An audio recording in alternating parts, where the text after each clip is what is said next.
आज की हमारी कहानी है नई बहू का ससुराल में पहला दिन। आज सुगंधा की शादी का पहला दिन था। ना जाने उसके दिल में कितने अरमानों ने दस्तक दी थी। शादी के पहले भी जब सुगंधा इस बारे में सोचती थी तो उसे घबराहट होती थी कि ना जाने वह दूसरे घर में कैसे एडजस्ट करेगी। आज के समय में यह देखा जाता है कि लड़कियां ज़्यादा एडजस्ट करना नहीं चाहती और मगर वे अपनी तरफ से कुछ बदलाव चाहती हैं तो घर वाले सिरे से नकार देते हैं। ऐसे में नई नवेली दुल्हन के मन में घबराहट होना नई बात नहीं है और वही कुछ सुगंधा के साथ हो रहा था। शुरू शुरू में तो सुगंधा को कुछ समझ नहीं आ रहा था कि वह अपने काम की शुरुआत कहाँ से करे। जब भी वह कुछ करने जाती तो सास उसे यह कहकर वहाँ से जाने को कहती थी कि जब भी उन्हें ज़रूरत होगी वह बुला लेंगी, लेकिन कोई भी सुगंधा को नहीं बुलाता था।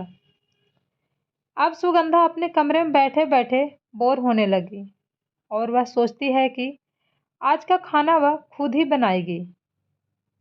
जब वह किचन में खाना बनाने जाती है तो उसकी ननद अजीब सा मुंह बनाकर कहती है, हमने तो सुना था कि तुम्हें खाना बनाना नहीं आता, फिर क्यों यहाँ आकर अपना समय बर्बाद कर रही हो।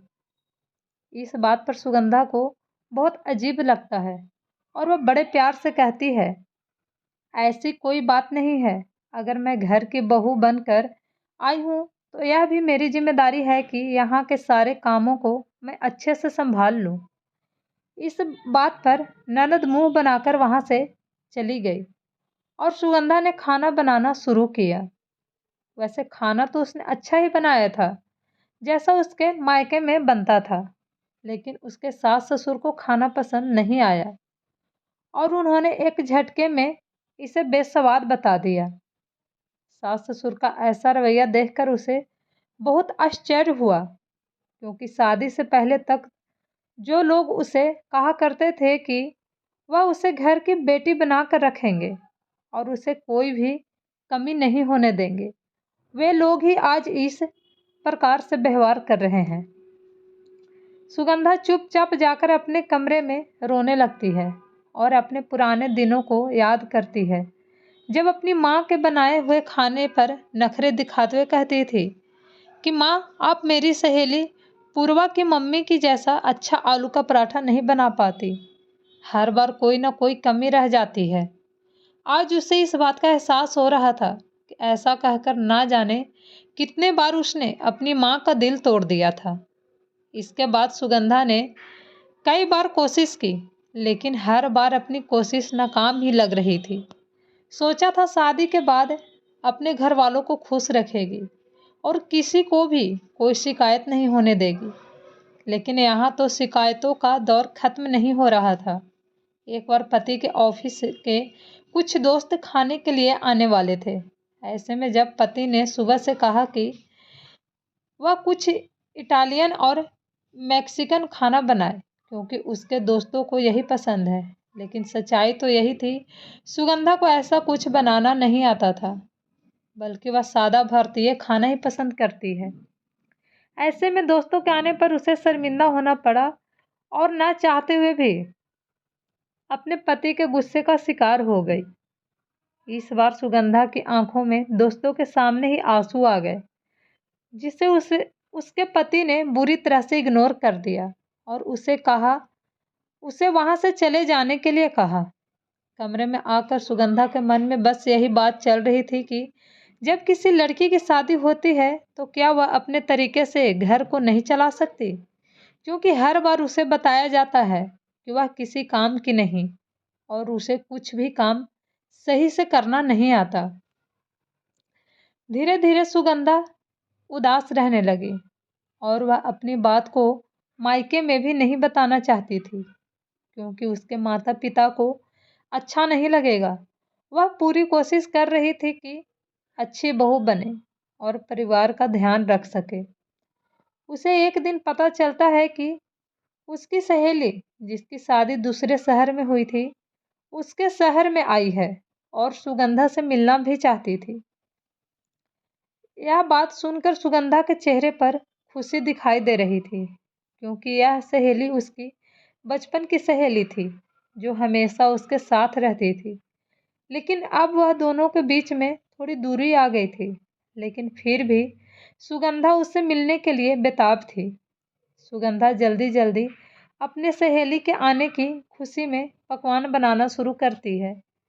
लेकिन तभी उसके ननद और सास आकर उसे ताना देती हैं कि जिसे वे लोग जानते तक नहीं, उसके लिए इतना तामझाम करने की क्या जरूरत है। ज्यादा ही है तो नाश्ता और कॉफी पिलाकर भेज दे। लेकिन सुगंधा की खुशी के आगे उनका यह ताना काम नहीं किया और वह बिना कुछ सोचे समझे तैयारियां में लग गई।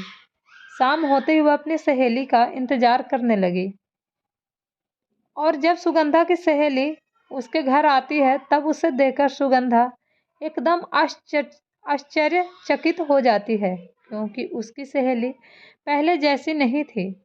अब वह बिल्कुल बदल गई थी। बचपन में उसकी सहेली ने कभी जीन्स नहीं पहना था और अब देखो टाइट जीन्स और खूबसूरत सी टॉप में वह बहुत प्यारी लग रही थी।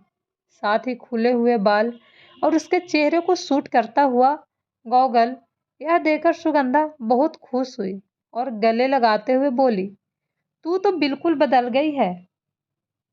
लेकिन उसकी सहेली को घर के हालात कुछ ठीक नहीं लगे और उसने धीरे से इस बारे में पूछा तो अचानक सुगंधा की आंखों में आंसू आ गए, क्योंकि अपनी सहेली से वह कोई भी बात नहीं छुपा पाती। सुगंधा के दिल की हालत समझकर उसकी सहेली ने उसे सांत्वना दी और कहा कि तुम जितना भी अच्छा करो, लेकिन घर के सभी सदस्यों का खुश रखना नामुमकिन है। इसलिए बेहतर यही होगा कि तुम सबसे पहले खुद को खुश रखो, क्योंकि जब तक तुम खुश नहीं रहोगी तब तक घर को खुश कैसे रह पाओगी। यह बात सुगंधा की समझ में आ गई और उसने भी अब ठान लिया कि घर का ख्याल तो वह रखेगी, लेकिन अपनी शर्तों पर। एक दिन अचानक सुगंधा ने अपनी सास के सामने जाकर कहा कि मैं 1 महीने के लिए अपने मायके जा रही हूँ और अपना बर्थडे वहीं से सेलिब्रेट करके आऊँगी। इस बात पर उसके पति ने ऐतराज जताया। तब सुगंधा ने कहा, मुझे मालूम है मेरे बर्थडे की खुशी यहाँ किसी को नहीं होगी, क्योंकि यह तो एक बहू का बर्थडे है। वही वहाँ मेरी मम्मी पूरी तैयारी करके रखेगी, क्योंकि उन्हें पता है मुझे क्या पसंद है और क्या नहीं। मैं यह नहीं कहती कि मैं ससुराल से भेदभाव कर रही हूँ, लेकिन मुझे पता है यहाँ मैं जो भी कर लूँ आप लोगों को पसंद नहीं आएगा।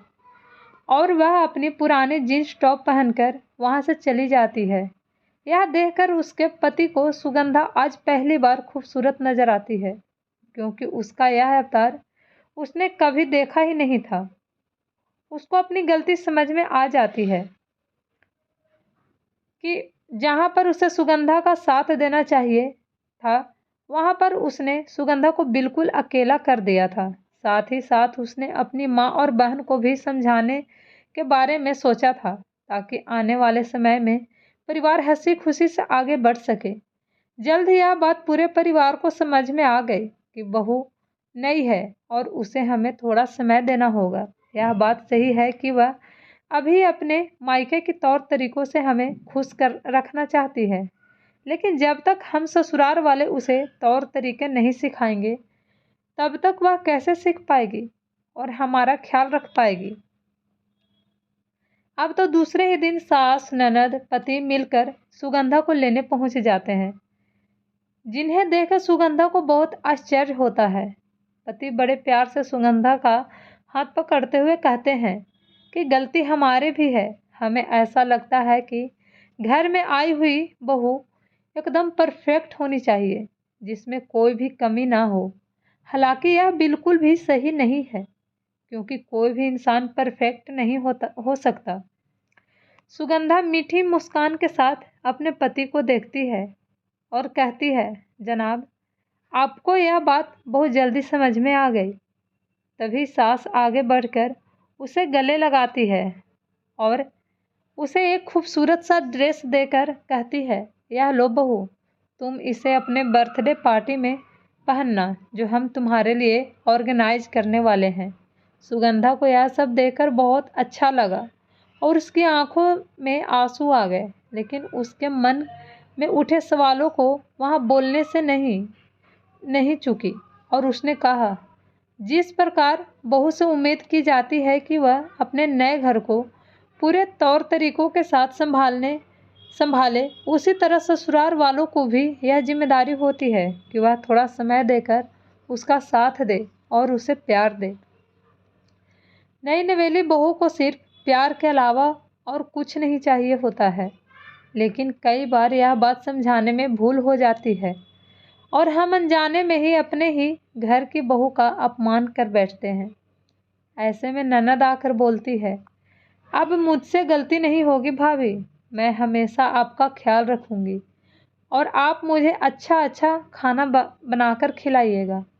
इसके बाद पूरे हॉल में हंसी गूंजने लगती है और अब सुगंधा अपने संतुष्ट मन से ससुराल की ओर रवाना हो जाती है, जिसे देखकर उसके माता पिता को खुशी मिलती है। अगर आपको ये कहानी पसंद आए तो मेरे चैनल को लाइक एंड सब्सक्राइब ज़रूर कीजिएगा। Thank you so much.